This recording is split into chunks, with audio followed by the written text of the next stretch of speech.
Tiens, mais on va parler cinéma à présent avec vous, Bintili Diallo. Cinéma avec un festival un peu particulier.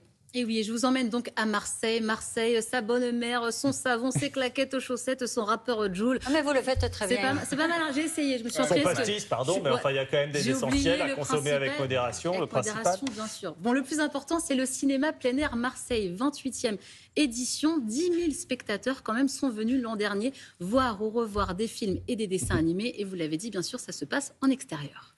Alors, l'originalité de ce festival, on l'a dit, c'est qu'il est itinérant. Ça se passe dans une vingtaine de lieux dans la ville, donc dans les musées, du côté du Mucem, dans les parcs, dans les centres sociaux, mais aussi dans des amphithéâtres de verdure, comme ce théâtre Sylvain magnifique qu'on voit à l'écran. C'est beau, hein. Et un C'est disque sympa, sonore. le cinéma à l'extérieur, comme ça, c'est trop Et chouette. qu'est-ce que les spectateurs ont vu ce soir-là? Le Magicien d'Oz. Film musical, voilà, de 1939, de Victor Fleming avec Judy Garland. Sofiane nous l'a dit. Oscar de la meilleure jeune actrice pour ce film, pour Judy Garland.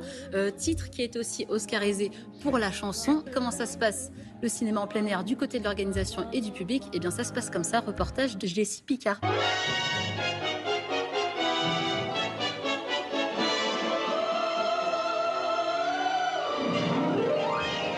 C'est le projecteur numérique, cinéma. Et donc ensuite, on projette sur un écran de 10 mètres de base et qui se gonfle très rapidement. En 3 minutes, c'est fait.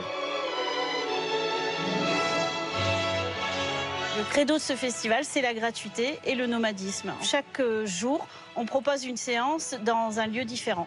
On est quand même sur 40 dates et à peu près 25-30 lieux. On tient beaucoup à la tâche et au lien social, à la culture populaire. On va avoir un public mélangé à l'image de ce qu'est Marseille. Je suis très contente que Marseille organise des événements gratuits comme ça, justement remettre à l'honneur des films cultes. Le Magicien d'Oz, on l'a choisi pour plein de raisons. C'est un film que peu de gens ont pu voir sur grand écran. Et aussi, c'est du cinéma qui est musical. C'est un film qui a une très belle histoire. C'est l'histoire de Dorothy qui vit dans le Kansas, dans une ferme chez son oncle et sa tante. Son chien s'échappe. Elle lui court après. Elle est prise dans une tempête. Et elle se réveille dans un monde imaginaire où elle fait la rencontre d'un épouvantail, d'un robot, d'un lion. Ah bah, je l'avais vue toute petite et du coup là je pense que je vais comprendre plus de choses.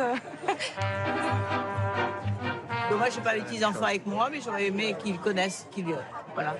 We're off to see the wizard, the wonderful Wizard of Oz. C'est les chansons que j'ai chantées quand je l'ai couché. Je sais que c'est un vieux film et que du coup il est assez culte dans la communauté LGBT. Moi-même qui suis LGBT, je ne l'avais jamais vu, du coup je me suis dit que c'était l'occasion. Judy Garland, c'est une actrice qui est assez iconique dans la communauté et justement elle avait été propulsée grâce à ce film-là. En fait. Merci beaucoup d'être tous là.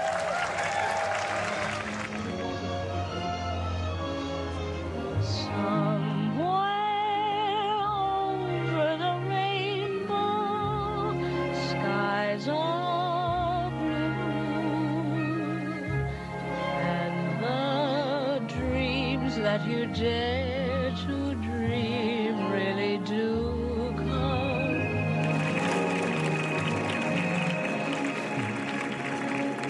On n'a presque rien inventé de mieux. Hein. C'est sympa, hein, oui, c'est extraordinaire. Ouais, on était tous fascinés. Très envie. Ciné plein air Marseille, c'est jusqu'au 22 septembre. Vous allez pouvoir revoir aussi E.T., Le Voyage de Chihiro, Dirty Dancing ou encore West Side Story. C'est plutôt à la mode, hein, les cinémas en plein air. Il y en a d'autres en France, j'imagine. Eh ben oui, Paris, la Villette. Cette année, le thème, c'est l'esprit d'équipe. À un an des Jeux Olympiques et Paralympiques de Paris, on va voir des films de groupe, Drunk, Hors Normes, Dunkerque, Police, Top Gun ou encore Ocean's 11.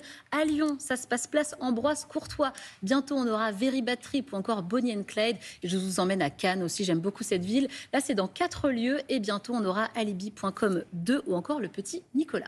Merci beaucoup, Bintili, pour tous ces conseils. On se retrouve juste après la pub avec les artistes qui ont marqué Télématin cette année.